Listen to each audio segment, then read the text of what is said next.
here we go, picking up. Oh, spoiler right here. I'm going to get rid of that because that's what we're going to do in a moment. We're picking up with part 2 of activity number 4. When we left off, we had created a sheet tab for our first sheet, coronavirus stats. We gave it a color. I then asked you to give a second sheet tab. We renamed it and we gave it a color. And I had you create some formatting. So I gave you some flexibility here. I'm just going to show you what I did to create this format. First off, I used my format painter, which we've used in other areas, to copy my title format, and I pasted it over here so that this looks pretty similar. Okay, I expanded this a little bit, and I gave it a different color so that the two sheets look different. I gave my subtitle a style, so it's got like it's got a border style top and bottom, and I gave it kind of a darker shade of matching blue. I italicized my date. For the dates across here, I highlighted all the way across. I gave this a different border style, the kind of thick bottom border one with a very light gray attached to it. And then just to make my label over here stand out, I gave that a slightly darker gray. Okay. And then down here on number of cases, I just applied bolding to that.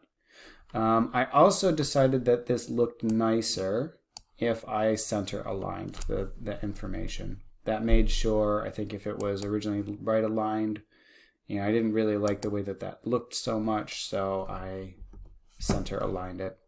Okay, we've got our source information. And I think we're just about from there ready to go. You have some creative control over this, but I do want to see you applying formatting and creating what you think is an attractive, kind of professional looking piece of work. Okay. So now what we're going to do is we're going to try to represent this information in chart form. And we're going to start off by making sure that we have all of our text highlighted. Now it can be kind of annoying, kind of dragging across.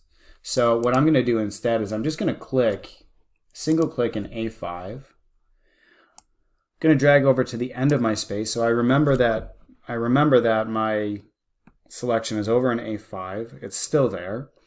I'm going to hold the Shift key on my keyboard and click on, this is AF6. And look, it's now highlighting that entire area for me from the beginning of the selection to the end of the selection. We've discussed this strategy before. But here's what I'm going to do. I'm going to click on my my Insert tab. And we are going to create a line graph. Here, I click on line. We're going to do a simple 2D line graph. Make sure you don't click stacked or stacked 100. That's going to look very weird. We're going to do just a simple line chart right here. When I first do this, you might have a freak out moment or a questioning moment because this really doesn't look right. We can see that our space doesn't show a line, which we're expecting. This area down here looks kind of crazy and not very useful. So when that happens, the first thing that we're going to try is we're going to go up to our chart tools and we're going to try this right here, which is switch row and column. If I click that, boom. Okay, and so basically what that's doing is it's doing exactly what it says it's doing. It's switching, the way that it's displaying the information, which area is going on the row side of the chart and which side is going on the column side of the chart. All right. When we're creating charts and statistics, we as the creators are responsible okay? And we're responsible for making sure that the chart actually does a good job of explaining to our reader like the point of the information. Otherwise, there's no reason for us creating the chart. So the reason is to make information easily understood to a reader. And that's a responsibility that we have to take seriously when we're creating these. All right.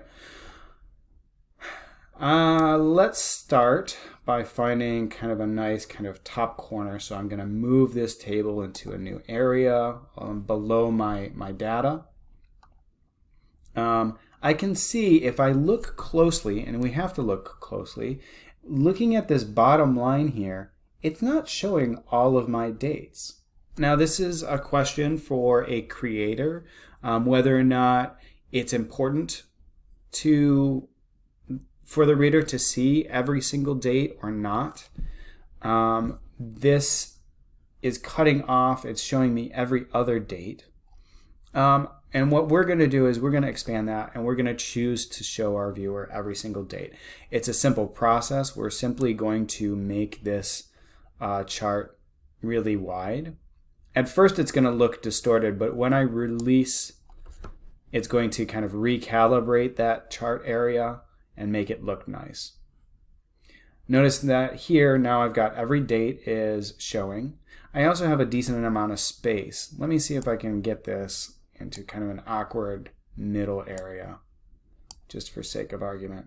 All right, so here I didn't go wide enough, and I want you again to look at these numbers. They start out looking kind of nice, but once I get into my double digits, look, these numbers, they all just mash up together. And if you're a professional, if you're doing this for a job, or if you're doing this to receive credit for, having done good work, this is a problem that needs to be addressed. Yes, the numbers are there, but they're not easy on the viewer, and it's not enough. So I'm going to go ahead, I'm going to spread this back out nice and big. I'm going to confirm that my numbers are nice and legible, easy to read, and there we go. All right, we're going to look at a couple other things that we can do. I'm going to scooch over so that my face is not covering my chart. And okay, so we're going to start off nice and easy. The first thing we're going to do is we're going to change our chart title just to be a little bit more specific. It says number of cases. Let's do number of cases in Virginia, because that's specifically what we're talking about. Okay.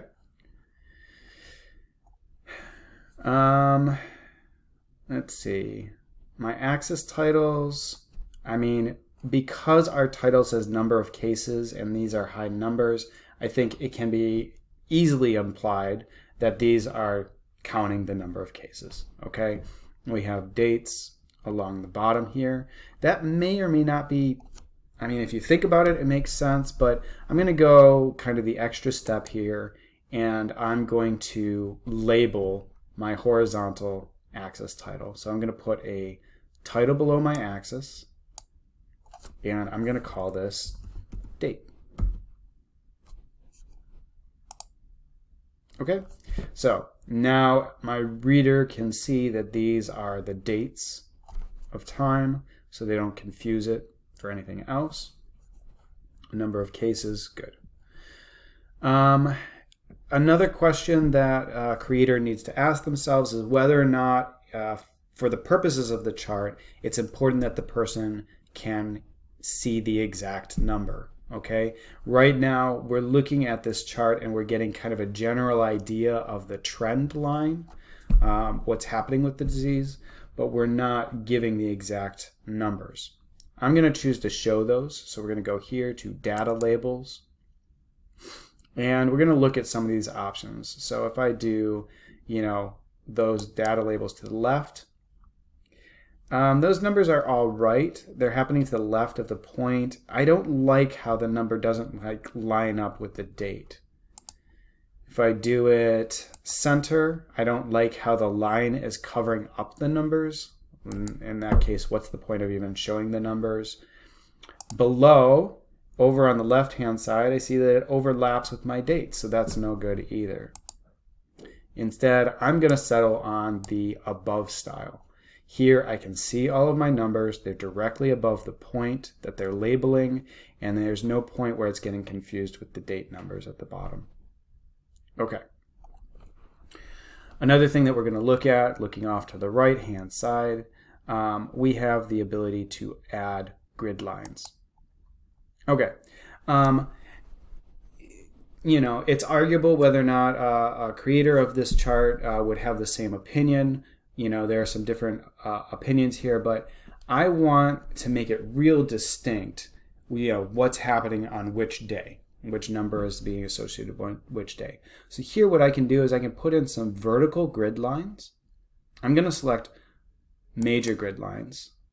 And you can see now it makes it really clear each date, you know, where the number, what the number is that's being reported. So that's kind of making it just a little clearer for my reader. Let's play a second with our horizontal grid lines.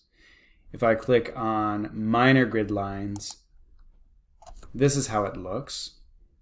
So the grid lines are supposed to help the reader like read across a line. If I'm looking for 100 and going across, well, you know, it kind of gets blurred in there. There are times when minor grid lines are important, but let's look at major and minor. That's how that looks.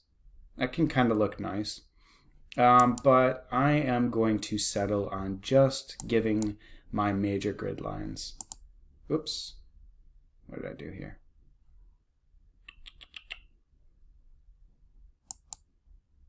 Just my major grid lines.